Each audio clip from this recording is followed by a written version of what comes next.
ओम श्री गणेशाय नमो नमस्कार बंधुगण आपण मानकु आम यूट्यूब चैनल को स्वागत। बंधुगण आज भिडियो आम आपण मानकु कहबू मासर प्रथम दिन अर्थात 1 तारिखटी आपणकर किपरि कटिबो केउ प्रकार आज दिनटी को आपण प्लानिंग करिवे।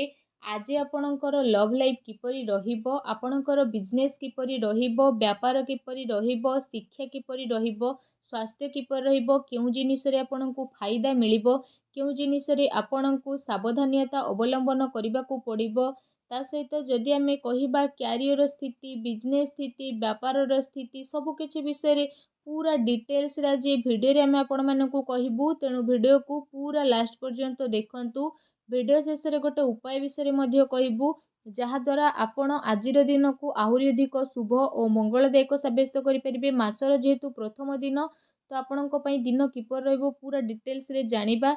तो वीडियो को आदौ भी स्किप न करिकी लास्ट पर्यंत देखंतु। चैनल नुआ आसले चैनल को सब्सक्राइब करंतु, सांगरे नोटिफिकेशन बेल को मध्य ऑन करंतु जहाद्वारा समय समय से अपलोड होउथुवा प्रतिटी वीडियो नोटिफिकेशन आपन को मिलिबो। तो आसंतु जानिबा 1 तारिखर दिनटी आपणकर किपरि रहिबो।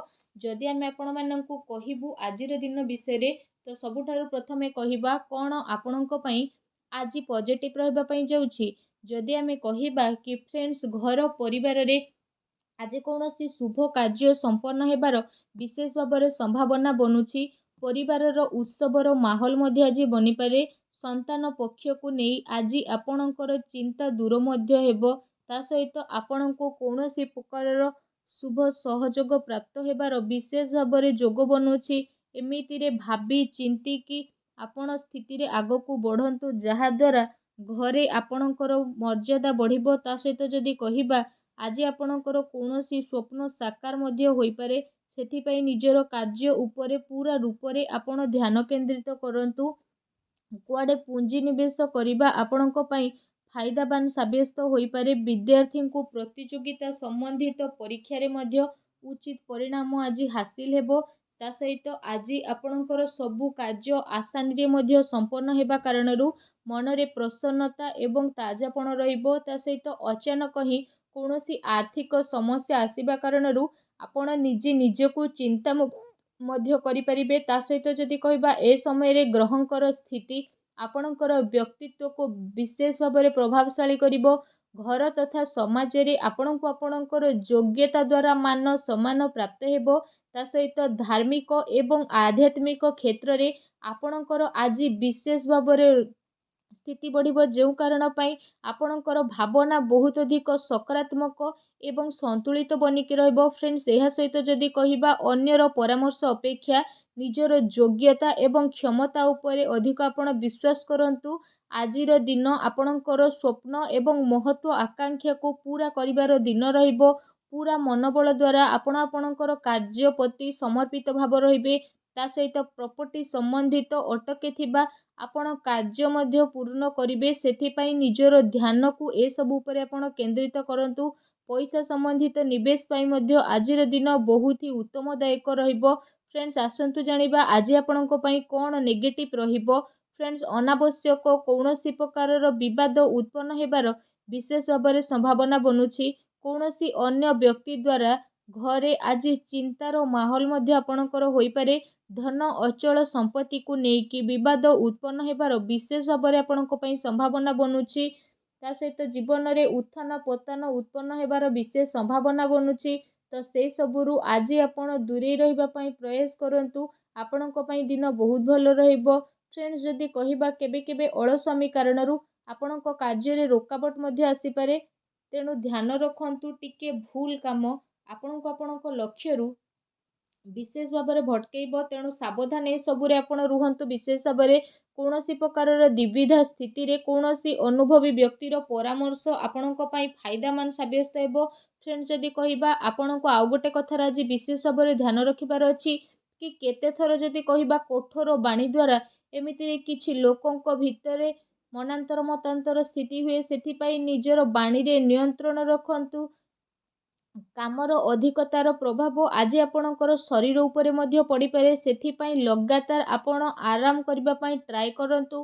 ता सहित अति जिनिस एवं आत्मविश्वासर भावना आपणकर मुख्य कमजोरी बनिबो। सेथि उपरे आपण काबू बनेकी रखंतु। କାରଣ ଏ କାରଣରୁ କିଛି ଲୋକଙ୍କ ସହିତ ଆପଣଙ୍କର ସମ୍ବନ୍ଧ ମଧ୍ୟ ବିଶେଷ ଭାବରେ ଖରାପ ହୋଇପାରେ। ତା ସହିତ ମିତ୍ରଙ୍କ ସହିତ ନିଜର ଟାଇମକୁ ବ୍ୟର୍ଥରେ ସ୍ପେଣ୍ଡ କରନ୍ତୁ ନାହିଁ। ତା ସହିତ କୌଣସି ବାହାର ବ୍ୟକ୍ତିଙ୍କର ହସ୍ତକ୍ଷେପ କାରଣରୁ ଆଜି କିଛି ଚିନ୍ତା ଆପଣଙ୍କୁ ଦେଖା ଦେଇପାରେ ଏବଂ ଘରର ବଡ଼ ଲୋକଙ୍କର ଅପମାନ ହେବାର ବିଶେଷ ଭାବରେ ଆଶଙ୍କା ରହିଛି। ତା ସହିତ ଯଦି କହିବା ଆଜି ଖର୍ଚ୍ଚର ଅଧିକତା କାରଣରୁ ବଜେଟ୍ ଟିକେ ଆପଣଙ୍କର ବିଗିଡ଼ି ପାରେ, ତେଣୁ ଟିକେ ସାବଧାନ ରୁହନ୍ତୁ। ଫ୍ରେଣ୍ଡସ୍, ଆସନ୍ତୁ ଜାଣିବା ଆଜି ଆପଣଙ୍କର ଲଭ୍ ଲାଇଫ୍ କିପରି ରହିବ। ଫ୍ରେଣ୍ଡସ୍, ପତି ପତ୍ନୀଙ୍କର ଆପୋଷିକ ମଧୁର ସାମଞ୍ଜସ୍ୟ ରହିବ। ତା ସହିତ ବ୍ୟସ୍ତତା କାରଣରୁ ପରିବାର ପାଇଁ ସମୟ ବାହାର କରିବା ଘରର ବାତାବରଣକୁ ଆହୁରି ଅଧିକ ଖୁସିଭରା ବନେଇଦେବ। ପରିବାର ସହିତ ମନୋରଞ୍ଜନ ଏବଂ ସୌକିନରେ ଆପଣ ଆପଣଙ୍କର ପୁରା ଟାଇମକୁ ସ୍ପେଣ୍ଡ କରିବେ। ଏହାଦ୍ୱାରା ଘରେ ଖୁସିର ମାହୋଲ ବହୁତ ଅଧିକ ରହିବ। ତା ସହିତ ଯଦି କହିବା ଅବିବାହିତ ବ୍ୟକ୍ତିବିଶେଷଙ୍କ ପାଇଁ ଆଜି କୌଣସି ଭଲ ପ୍ରସ୍ତାବ ଆସିପାରେ, ଯାହା ପାଇଁ ଆପଣଙ୍କର ମନ ବହୁତ ହି ପ୍ରସନ୍ନ ରହିବ। ଫ୍ରେଣ୍ଡସ୍, ଆସନ୍ତୁ ଜାଣିବା ଆଜି ଆପଣଙ୍କର ବ୍ୟବସାୟୀ କ୍ୟାରିୟର କିପରି ରହିବ। ଯଦି କହିବା ପୂର୍ବ କିଛି ସମୟରୁ ଯେଉଁ ବିଜନେସ୍ ପାର୍ଟିରେ ଆପଣଙ୍କର ଭଲ ବାତଚିତ ହୋଇପାରୁନଥିଲା, ତ କହିବା କି ଆଜି ସେସବୁର ବହୁତ ଭଲ ପରିଣାମ ଆସିବାକୁ ଯାଉଛି। ମହତ୍ତ୍ୱପୂର୍ଣ୍ଣ ଉପଲବ୍ଧି ଆଜି ଆପଣଙ୍କୁ ବିଶେଷ ଭାବରେ ପ୍ରାପ୍ତ ହେବ। ଚାକିରି ପେଶା ବ୍ୟକ୍ତିଙ୍କର କୌଣସି ଟାର୍ଗେଟ ପୁରା ହେବା କାରଣରୁ ଆଜି ଦିନ ଖୁସିଭରା ରହିବ। ବ୍ୟବସାୟିକ ସ୍ଥଳରେ ଆଜି ଆପଣଙ୍କର ରୁତବା ମଧ୍ୟ ବଢ଼ିବ। କର୍ମଚାରୀଙ୍କର ବିଶେଷ ଭାବରେ ନିଜର କାର୍ଯ୍ୟ ପ୍ରତିକି ପୂର୍ଣ୍ଣ ରୂପରେ ସମର୍ପଣ ଭାବ ଦେଖିବାକୁ ମିଳିବ। ଯେଉଁ କାରଣ ପାଇଁ ଯଦି କହିବା କାମ ସମୟରେ ସହ ଆପଣ ପୁରା ପ୍ରତୀତ ହେବାର ବିଶେଷ ଭାବରେ ନଜର ବନୁଛି। ତା ସହିତ ପ୍ରପର୍ଟି ବ୍ୟବସାୟରେ ଜଡ଼ିତ ବ୍ୟକ୍ତିବିଶେଷଙ୍କର ଆଜି କୌଣସି ବଡ଼ ଡିଲ୍ ହେବାର ସମ୍ଭାବନା ବନୁଛି। ତା ସହିତ ପବ୍ଲିକ୍ ଡିଲିଂରେ ଆଜି ଆପଣଙ୍କୁ ବହୁତ ଅଧିକ ଲାଭ ମିଳିବ।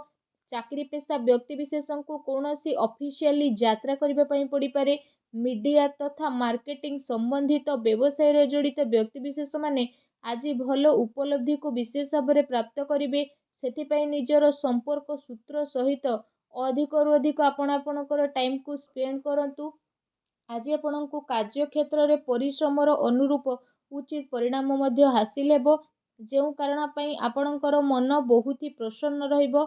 ଏହା ସହିତ ଯଦି କହିବା ଆଜି ଆପଣଙ୍କର ସ୍ୱାସ୍ଥ୍ୟ କିପରି ରହିବ, ଆଜି ଆପଣଙ୍କୁ କୌଣସି ସମୟରେ ଥକାପଣ କିମ୍ବା କମଜୋରିପଣ ମଧ୍ୟ ଅନୁଭବ ହେବ।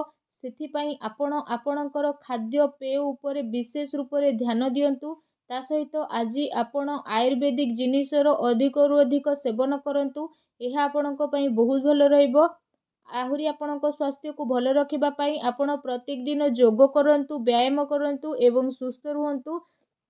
ଫ୍ରେଣ୍ଡସ୍, ଯଦି କହିବା ଆଜି ଆପଣଙ୍କ ପାଇଁ କ'ଣ ବିଶେଷ ଉପାୟ ରହିଛି, ଆଜି ଆପଣ ସ୍ନାନ ଆଦି କରିସାରିବା ପରେ ନିଜର ଶ୍ରଦ୍ଧା ଅନୁସାରେ, ନିଜର ସାମର୍ଥ୍ୟ ଅନୁସାରେ ଧଳା ରଙ୍ଗର ବସ୍ତୁକୁ ଏବଂ ଧଳା ରଙ୍ଗର ଯଦି କହିବା ଖାଦ୍ୟ ପଦାର୍ଥର ଦାନ ଗରିବମାନଙ୍କ ଭିତରେ କରନ୍ତୁ।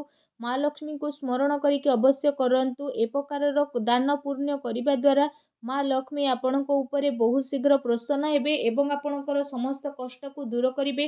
ଆଉ ଆପଣଙ୍କ ଜୀବନରେ ଧନ ସମ୍ବନ୍ଧିତ ଯାହା ପ୍ରୋବ୍ଲେମ୍ ଚାଲୁଥିଲା, ସବୁ ପ୍ରୋବ୍ଲେମକୁ ଅନ୍ତ କରିବେ। ଆଉ ଏପରି କରିବା ଦ୍ୱାରା ଧନ ସୁଖ ସୁବିଧା ଆପଣଙ୍କୁ ପ୍ରାପ୍ତ ହେବ। ମା ଲକ୍ଷ୍ମୀ ଆପଣଙ୍କ ଘରେ ବାସ କରିବେ। ଏ ଉପାୟକୁ ଆପଣ ଅବଶ୍ୟ କରନ୍ତୁ, ଆପଣଙ୍କୁ ଅବଶ୍ୟ ହିଁ ଲାଭ ପ୍ରାପ୍ତ ହେବ। ଏମିତି ଆହୁରି ଅଧିକ ଭିଡ଼ିଓ ଦେଖିବା ପାଇଁ ଚ୍ୟାନେଲକୁ ଏବେ ସବସ୍କ୍ରାଇବ୍ କରନ୍ତୁ, ସାଙ୍ଗରେ ନୋଟିଫିକେସନ୍ ବେଲ୍କୁ ମଧ୍ୟ ଅନ୍ କରନ୍ତୁ, ଯାହାଦ୍ୱାରା ଏହିପରି ଭିଡ଼ିଓ ଯେବେ ଅପଲୋଡ଼ କରିବୁ ତାର ନୋଟିଫିକେସନ୍ ଆପଣଙ୍କୁ ସର୍ବପ୍ରଥମେ ମିଳିବ। ଧନ୍ୟବାଦ।